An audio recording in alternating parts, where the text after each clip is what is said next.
Hi and welcome. Today I want to talk to you about suffering. There's no doubt that a lot of people are suffering in this world today, and there is this one big question to ask about it, and it's why. Why do people suffer? And there's actually a very simple answer to that.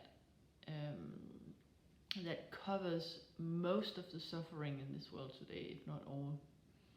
And that's because, well, you can say all suffering from one perspective, but to answer that question is because people believe what their minds are telling them. And I want to specify that a bit, because what our minds is telling us is based on our belief systems, the way we were raised, the society we live in, all the conclusions we came throughout life, in every situation we were in, and especially in the small child. The small child comes to a lot of conclusions, and they are not always beneficial for us.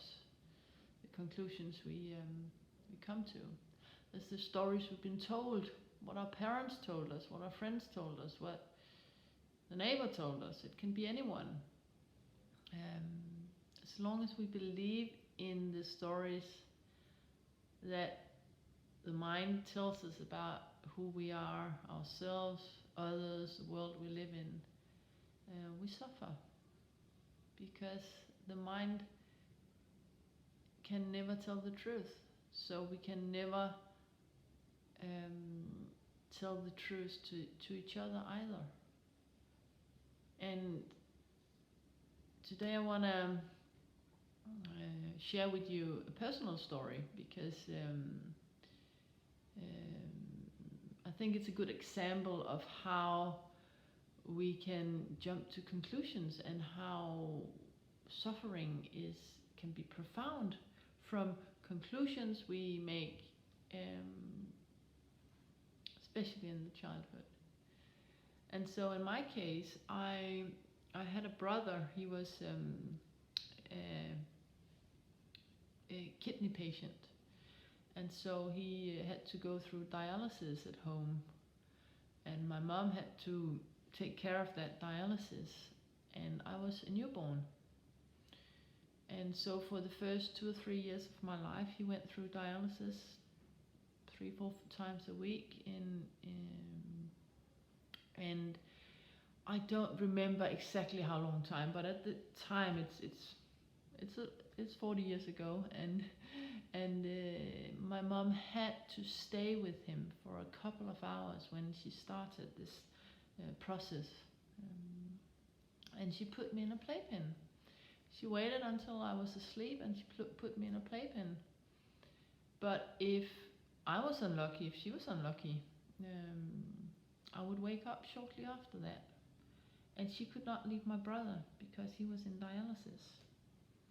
And so on a bad day, I could be standing there desperately crying for up to 2 hours, and no one would come. And a small child is instinctively aware that if no one shows up when I call, that is life-threatening. And so in my case, I made a conclusion that no one would come, so there must be something so wrong with me that I didn't even deserve to live. And so that has been my basic interpretation of that situation, and that has followed me through life very far into my adulthood. I believed that story, and I was constantly trying to, um, how can you say that? I was constantly trying not to meet that reality. I would first of all, when I was a around my the beginning of my 20s, I was very depressed. I was so depressed, because I was living in a perspective where I felt like if a situation even reminded a bit about someone not responding to my call or coming when I was calling for them, or if they were in some way showing me off, I would feel horrible. There would be something so wrong with me if that happened, that I didn't even deserve to live. And so it has been a story that I had tried to compensate for by being really kind, especially trying, or you can say being kind in some way, but also being manipulative, because I wanted people to like me.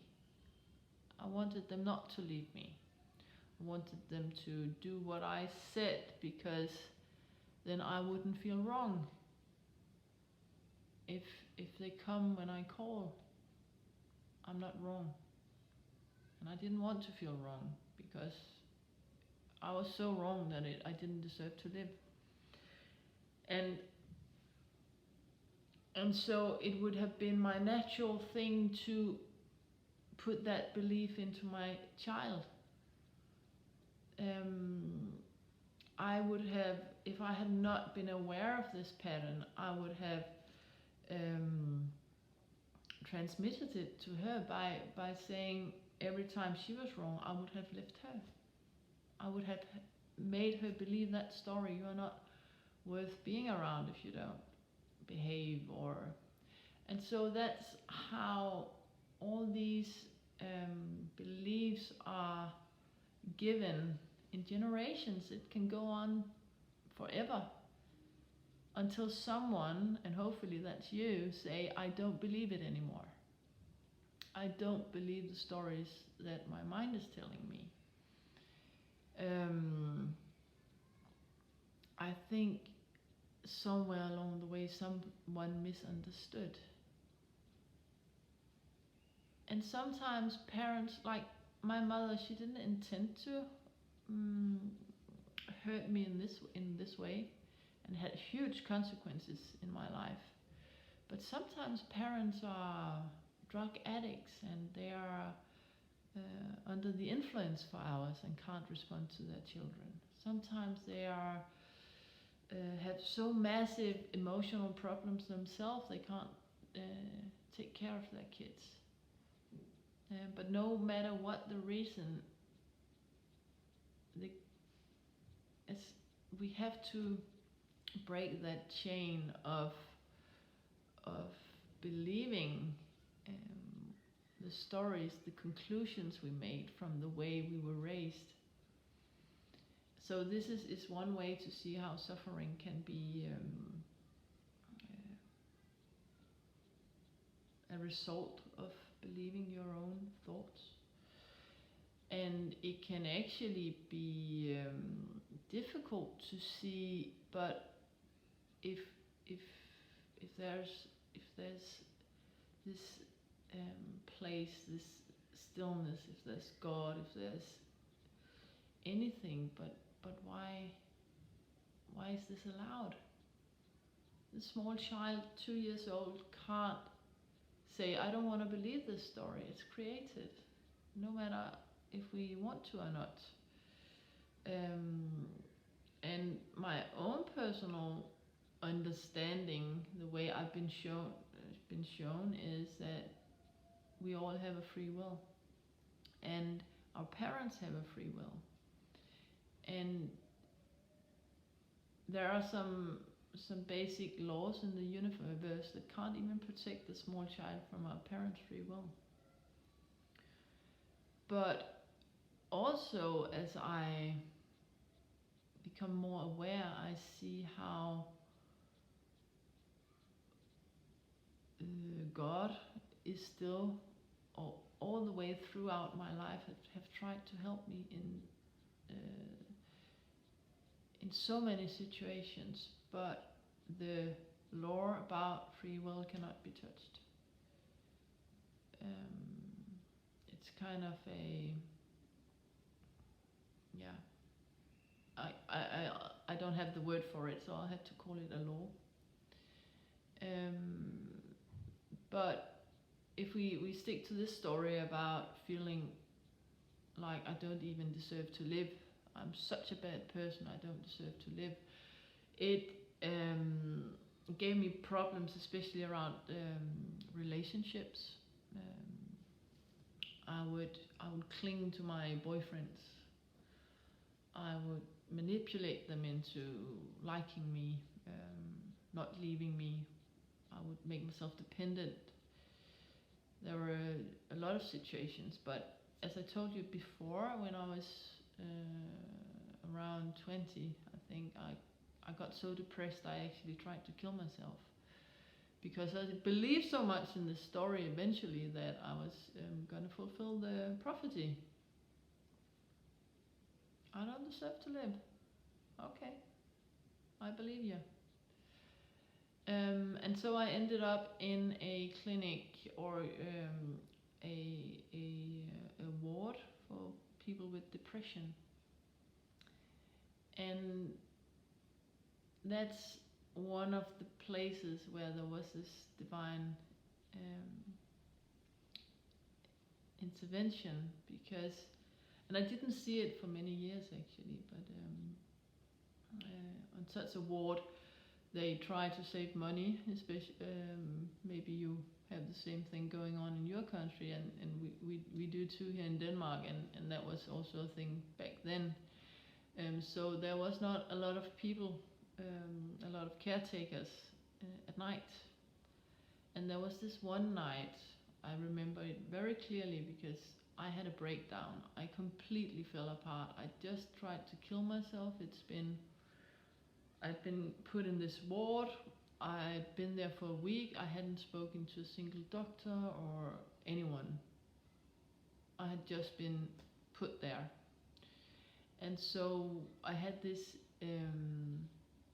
enormous breakdown, and I was sitting in one of these small living rooms, and no one came. No one came. And it's very similar to my experience in the playpen as a young child. And so also there in that living room, on that ward that night, I felt like I was dying. And I made a new conclusion, and that was my luck. And that's what I mean by finding out that someone was taking care of me in the best possible way. Because my conclusion at that time was, this place is not going to provide any help for me. So imagine if someone had come and comforted me, I would probably have made a different conclusion. I can get help at this place. If I'm here, they'll show me that I'm not such a bad person as I thought I was. And I would probably have wanted to come back. Or I would have stayed convinced that trying to get help from the outside world was a solution for me. But back then I realized at that moment, I'm not getting any help here. That's not a road for me, and I never went down that road again. Because every time I was so depressed, or every time I was just thinking, I can't go on like this, where do I need to go to get help? I knew I was not going there. And so when I look back at my life, I've seen a lot of times actually when situations that from the outside seem very unkind in a way has helped me tremendously. If a situation is so bad you don't want to go back there, it can be a huge help in order to choose a different direction into healing, into living. And of course, there are a lot more to say about suffering, but my point here is that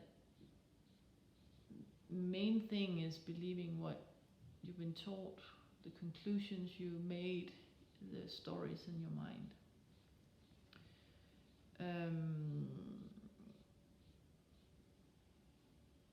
And also sometimes allowing yourself not to know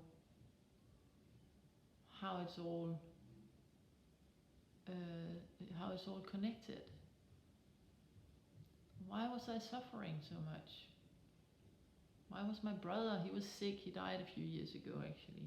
He had a life full of illness. Why? And when it comes to my brother, I can only say, I don't know. But I do believe in reincarnation, and I do believe I don't have the full perspective. And so I say to myself, maybe he had to learn a lot about suffering. Maybe he had to teach,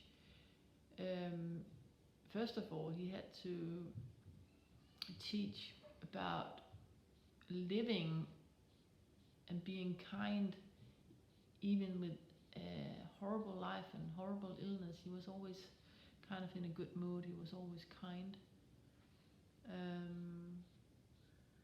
And in my case, why? And one of the things is definitely that life wanted to teach me. I needed to be taught a lot about suffering in order to forgive it, in order to help other people with their suffering. And there are thousands of reasons, but sometimes we just don't know, and that's all right. Because if we can get ourselves to trust this knowing that we have deep inside that we are worthy, and that our thoughts, our minds cannot tell us the truth, then one day it will be revealed for us.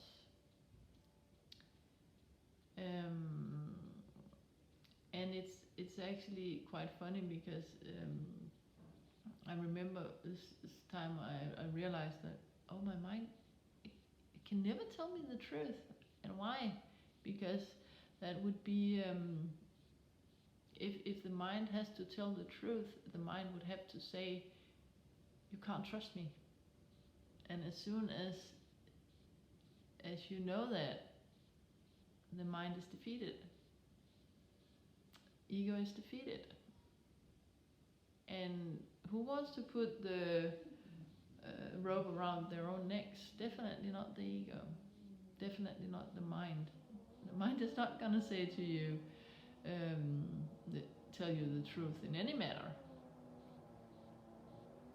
Yeah, so that was a bit about suffering I wanted to share with you today. And I can hear my next door neighbor started drilling, so it's about time I end this video.